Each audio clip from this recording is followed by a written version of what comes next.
اے بابری مسجد ہمیں معاف کر دینا، اس لیے کہ ہم اپنی فجر کی نماز کی حفاظت نہیں کر سکے، ہم تجھ سے کہاں تیری حفاظت کہاں کریں گے۔ اے بابری مسجد ہمیں معاف کر دینا، ہمارے محلے کی مسجدوں سے نکلنے والی اذانوں کا احترام نہیں کر سکے، گانا بجتا رہا،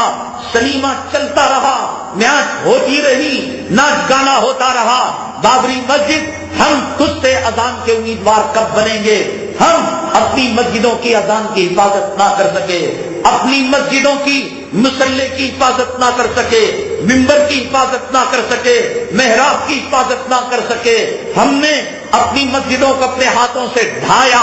اپنی مسجدوں کا قتل کیا، اپنی مسجدوں کا خون کیا۔ انما یعمر مساجد اللہ من آمن باللہ، قرآن یہ کہتا ہے کہ نماز پڑھنا مسجد کی آبادی ہے، نماز پڑھنا تلاوت کرنا مسجد کی آبادی ہے۔ کتنے مسلمان فجر میں الصلاۃ خیر من النوم کی آواز سن کر حالت جنابت میں والی بیوی کو چھوڑ کر مسجد کی طرف رخ کرتے ہیں۔ بابری مسجد ہمیں معاف کرنا، جو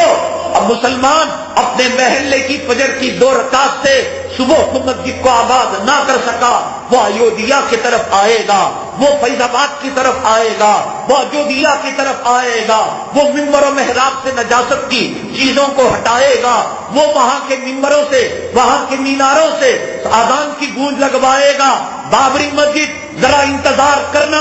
امت کی مائیں جب صلاح الدین ایوبی کو جنم دیں گی، بابری مسجد معاف کرنا، امت کی مائیں جب ٹیپو سلطان شہید کو جب دوبارہ جنم دیں گی، بابری مسجد ہجڑے بن چکے ہیں نوجوان، بابری مسجد امت کے نوجوان دولت کے پجاری ہو چکے ہیں، مال کے پجاری ہو چکے ہیں، بفے سسٹم میں کتے سوروں کی طرح انہیں کھانوں سے فرصت نہیں، عورتوں کے غلام بن چکے ہیں، ان کے حیث و نفاس کے کپڑے دھونے سے جب فرصت ہوگی، بابری مسجد ہم تیرے بارے میں سوچیں گے، جورو کی غلامی سے جب فرصت ہوگی، بابری مسجد معاف کرنا ہم تیرے بارے میں سوچیں گے۔ اے بابری مسجد دکان کی غلامی کا تاؤ اور دولت اور مال کی غلامی کا تاؤ جب ہمارے گلے سے نکلے گا، بابری مسجد معاف کرنا ہم تیرے بارے میں سوچیں گے۔ بابری مسجد امت کے نوجوان ہجڑے پن سے جب توبہ کریں گے، ہم تیرے بارے میں سوچیں گے۔ بابری مسجد جب امت کے نوجوانوں میں خالد بن ولید کی شجاعت پیدا ہوگی،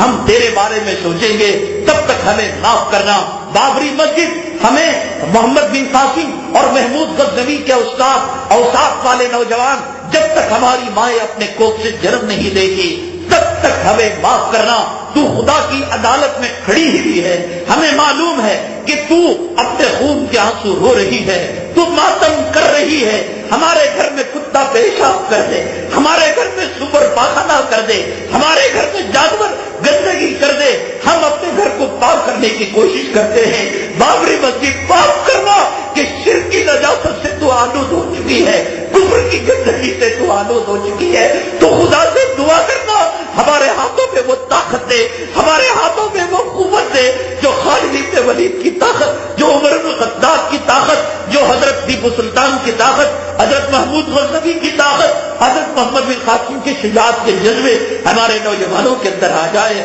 ہمیں کب فرصت ہے دنیا سے، ہمیں کب فرصت ہے زمین کی دلالی سے، ہمیں کب فرصت ہے جورو کے غلاموں سے، ہمیں کب فرصت ہے بابری مسجد تو اللہ کی عدالت میں کھڑے ہو کر، کٹہرے میں کھڑے ہو کر ہم چاہتے ہیں، ہمارا ایمان ہے، تو رو رہی ہے، تو گڑ گڑا رہی ہے، تو امت کو فریاد کر رہی ہے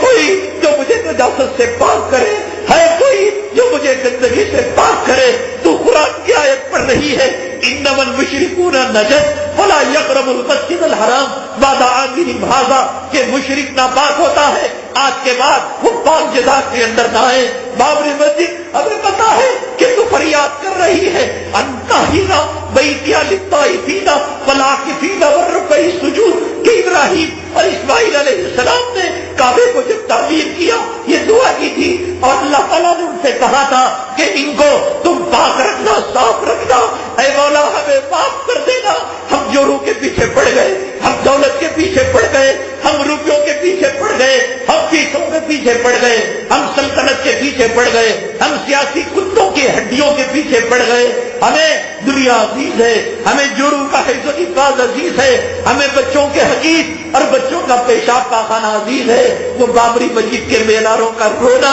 ان کے خون کا آنسو بہانا، اس کا فریاد کرنا آج ہمیں سنائی نہیں دے رہا ہے، بلکہ یہ باتیں